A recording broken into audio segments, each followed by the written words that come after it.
moving on now to reviews. So, got a couple of things to review this week. The first is The Handmaid's Tale Season 2. So, The Handmaid's Tale is probably the best thing on TV right now. It's really interesting and unique, but boy is this a tough thing to watch. A lot of abuse, rape, violence, and torture. If you're binge watching this, well, I've got to applaud you, because I don't know how you can do this. How can you sit down and watch 13 episodes back to back or in quick succession is just beyond me. I imagine you'd walk away depressed and full of anxiety and worry. But yeah, this is a really tough show to watch. 13 episodes was way too much, I think. 10 episodes was fine for the first season. But yeah, it doesn't change the fact that this is a really good show. So it's just tough at times. Plenty of twists and turns, great acting throughout. A lot of the actors this season got Emmy nominations. Really glad Yvonne Strahovski got a nomination. Anne Dowd is brilliant as ever, although her role is a little, a little smaller this season. I feel like this season tried to force some sort of normality into things, because it was kind of all over the place at times. The first few episodes are about Osgood's... Osgood? No. Offred. And her attempts to escape. And then all of a sudden she's just kind of back to where she was in season 1. It feels like a bit of a false start to something. And yeah, so it seems like they're trying to perhaps limit the budget of this by keeping it in the main town that the show is set in, which is a little annoying.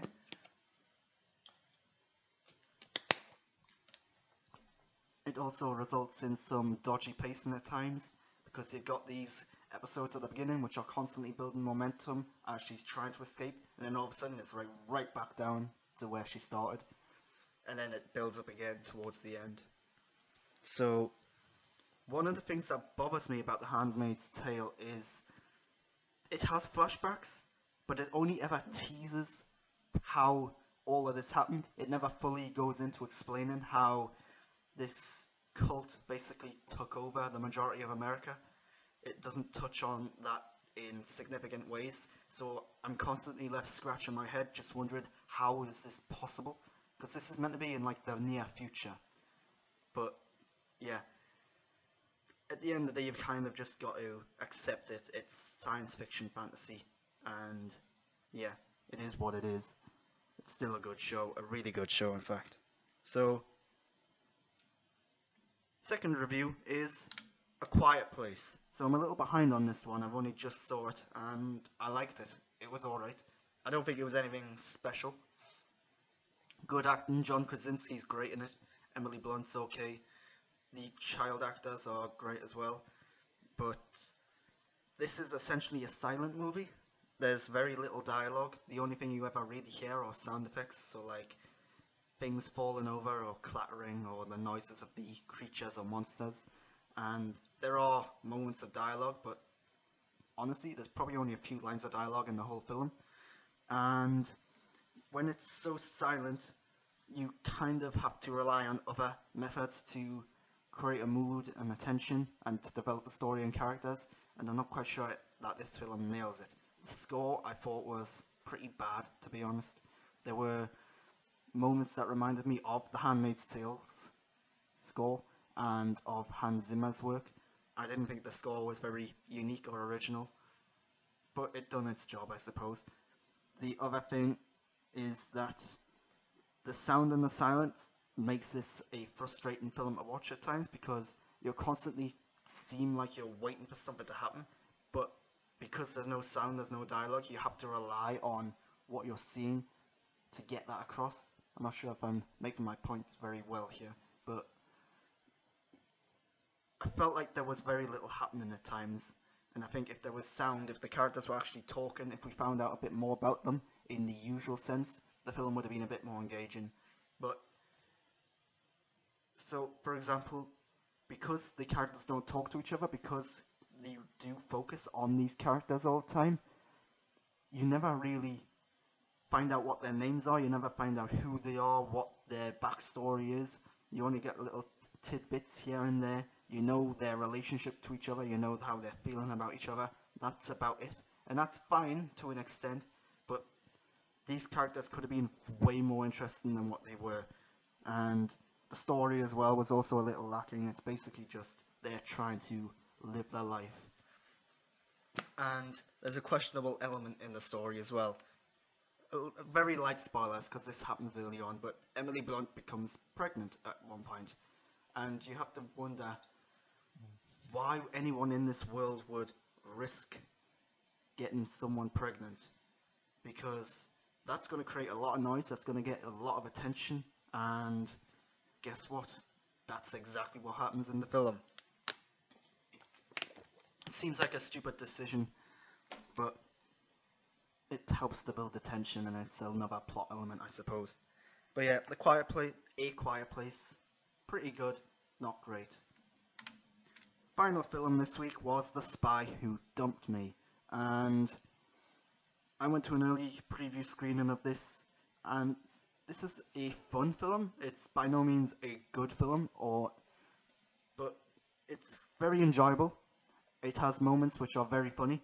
The best thing about it is the performances from the two main characters, Mila Kunis and Kate McKinnon. Kate McKinnon especially is brilliant. Everything she does in this film is absolutely hilarious. I love her.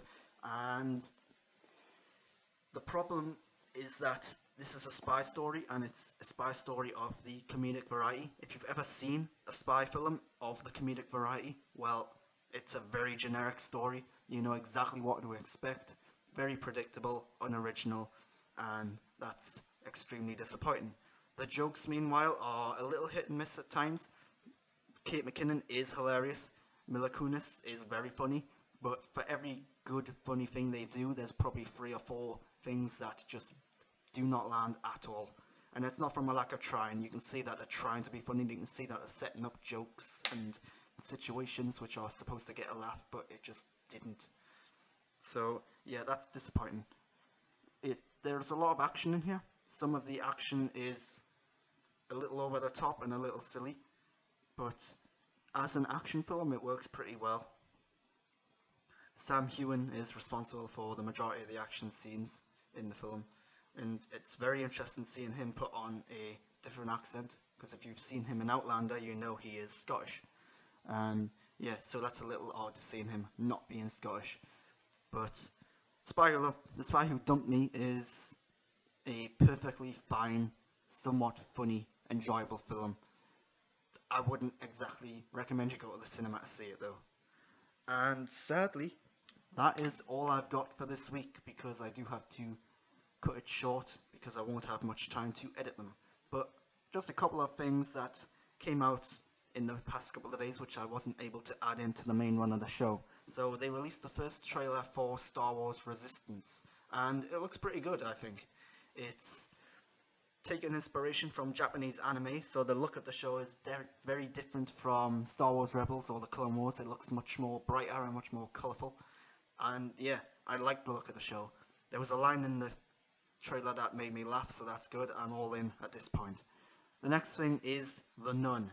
The Nun, I haven't actually watched the trailer for The Nun, but the news item about The Nun is that they released the trailer on YouTube, and it was in the ads for various things you were watching on YouTube, and people were complaining that it was too scary, so YouTube took it down.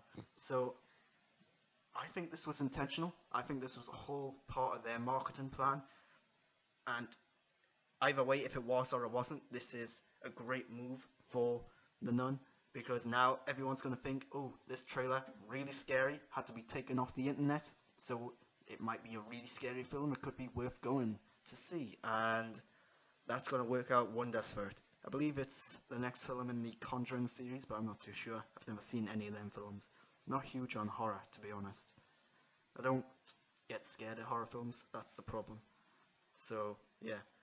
Next up is a Bourne TV prequel was announced called Treadstone, and yeah, I'm worried about the show already. because I'm assuming Jason Bourne's not going to be in it. Don't have a clue what it's going to be about exactly. Well, I do if you go by the story of the Bourne films, but yeah, it sounds like a really bad, awkward idea to do a show like this.